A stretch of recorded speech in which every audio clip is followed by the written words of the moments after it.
You might think this is just a GLS in an expensive tuxedo, a cynical cash grab by Mercedes to separate rappers from their royalties.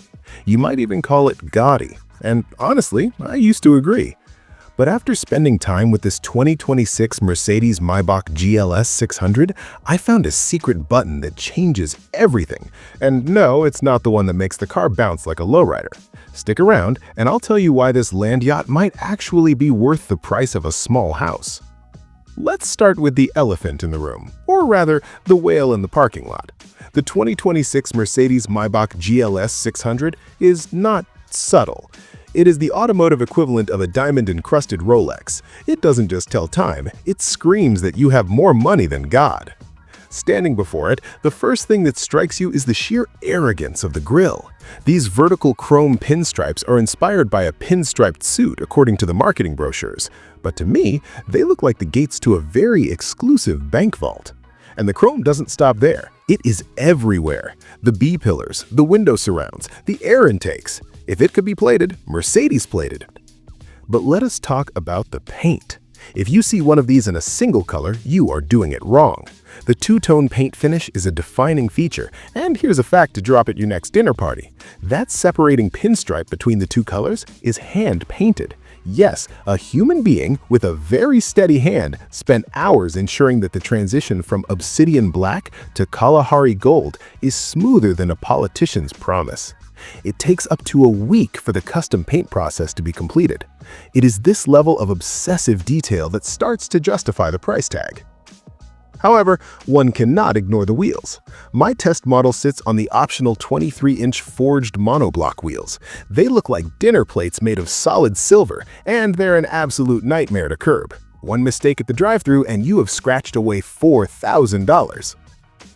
Underneath this palace on wheels lies the heart of a sports car, which is ironic given its size. We have a 4.0-liter twin-turbocharged V8. Now the purists will complain, where's the V12? And they have a point. A true flagship usually carries 12 cylinders, but Mercedes engineers will tell you that this V8 is smarter. It produces 550 horsepower and 538 pound-feet of torque. But wait, there's more. The EQ Boost mild hybrid system adds another 21 horsepower and, more importantly, 184 pound-feet of electric torque instantly. This means that despite weighing nearly 3 tons, specifically around 2,785 kilograms, this cathedral accelerates from 0 to 60 miles per hour in just 4.9 seconds. Think about that for a moment. A vehicle that weighs as much as a small moon launches itself with the ferocity of a hot hatch. It defies physics. And it does so without the violent drama of an AMG. In a standard GLS 63, the acceleration snaps your neck. In the Maybach, the nose lifts gently like a speedboat hitting open water, and the horizon simply arrives. It is dignified velocity. The top speed is electronically limited to 155 miles per hour, which is probably for the best, as stopping this much mass from higher speeds would likely alter the rotation of the Earth. Fuel consumption? Well, if you have to ask, you're in the wrong dealership. But for the sake of thoroughness, let's look at the numbers. In the city, you'll be lucky to see 13 miles per gallon. On the highway, perhaps 19. With a 90-liter fuel tank, you have a decent range, but you'll be on a first-name basis with every gas station attendant in your district.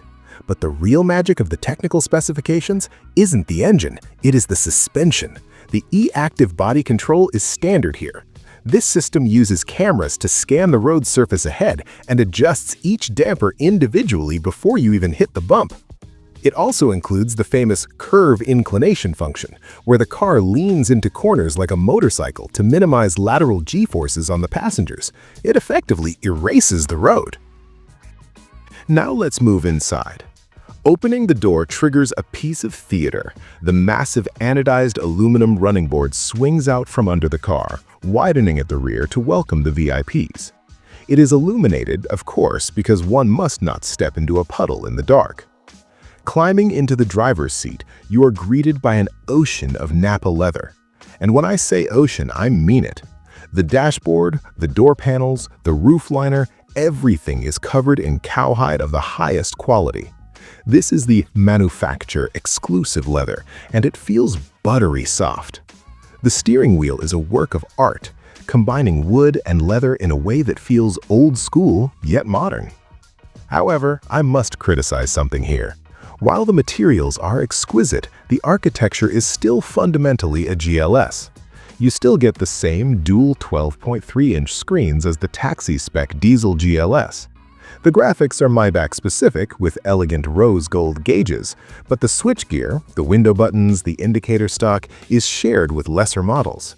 In a Rolls-Royce Cullinan, you touch real metal toggles that feel unique.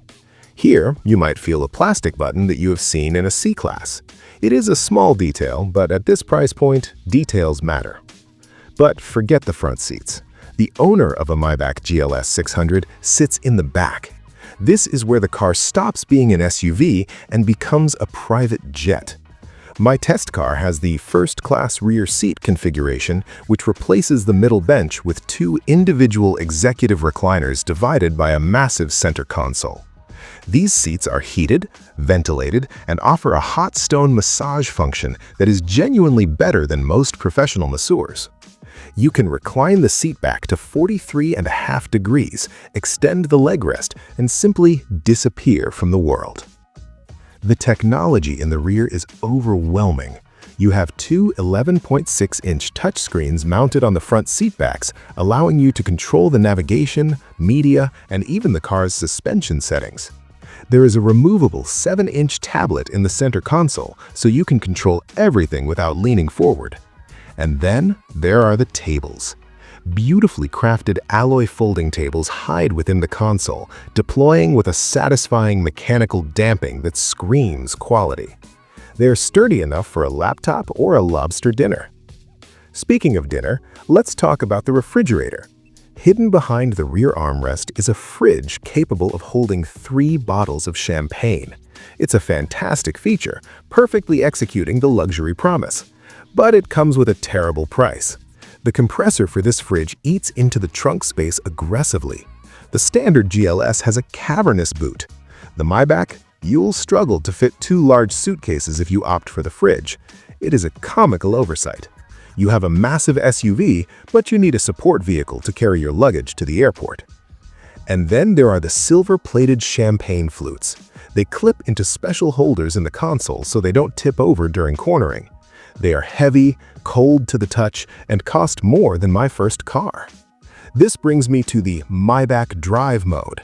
While other cars have sport or track modes, this car has a mode dedicated to the comfort of the rear passenger. It starts in second gear to avoid any jerky shifting.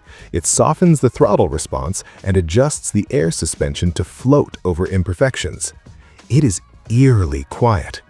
Mercedes added extra sound insulation, laminated glass, and even active noise cancellation that plays anti-noise through the 27-speaker Burmester 3D high-end surround sound system.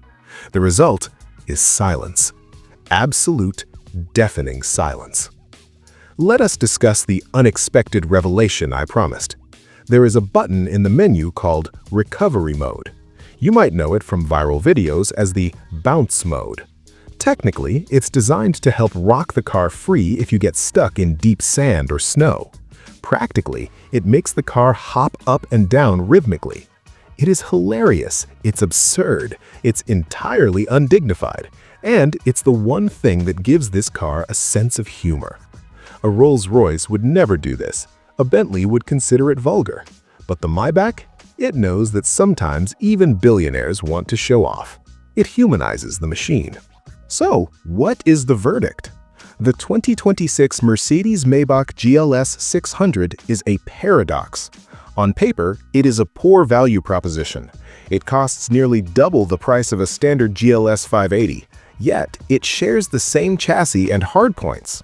It has a smaller trunk, consumes more fuel, and depreciates like a stone dropped in a well. If you buy this new, you will lose the value of a Porsche 911 in the first 3 years of ownership. That is a fact. However, comparing it to a standard Mercedes is missing the point. You must compare it to the Bentley Bentayga and the Rolls-Royce Cullinan. The Bentley is sportier but less spacious in the rear. The Rolls-Royce is more exclusive but costs nearly twice as much again. The Maybach sits in a unique sweet spot. It offers 95% of the Rolls-Royce experience for 60% of the price. It is the rational choice for the irrational spender. Is it perfect? No. The plastic switches are annoying, and the trunk space is laughable. But the ride quality is genuinely magical. The presence is undeniable, and that back seat is one of the finest places to exist on Earth. If you want to drive, buy the Bentley. If you want to be seen, buy the Rolls-Royce. But if you want to be driven in absolute comfort while closing a merger on a Zoom call, and occasionally bouncing the suspension to annoy your neighbors, this is the car. It is not just a fancy GLS, it is a masterclass in excess. And sometimes, excess is exactly what is necessary. Final rating? 4.5 stars out of 5. Unapologetic luxury, mostly well executed, with a side of hilarious hydraulic tricks. Just make sure you send your luggage in a separate van.